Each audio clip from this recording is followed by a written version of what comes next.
99% ሰዎች እነዚህን ቀለል ያሉ የአኗኗር ዘዴዎችን አያውቋቸውም።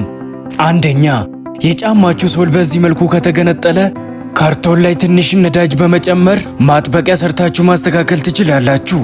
መጀመሪያ ከአዳዲስ ዕቃዎች ጋር የምገዛውን ካርቶን መሳይ ፎም በዚህ መልኩ ቆራርጡት።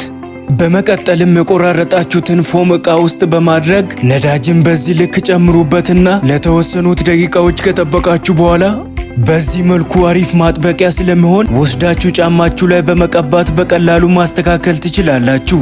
የምግብ ማብሰያ በዚህ መልኩ ከጠቆረ በዕቃ ማጠቢያ ሽቦ ስታጥቡት ስለማይወጣ ይህንን ቀላል ዘዴ ተጠቀሙ። መጀመሪያ ጨውን በዚህ ልክ ጨምሩበት። በመቀጠልም መጋገሪያ ዱቄትን በዚህ ልክ ጨምሩበት።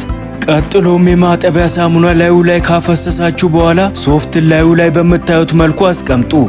ከዚያን የተወሰነውም ጣጤ ጨምራችሁበት ለ15 ደቂቃዎች ከጠበቃችሁ በዚህ መልኩ እንደ አዲስ አድርጎ ያነጣል።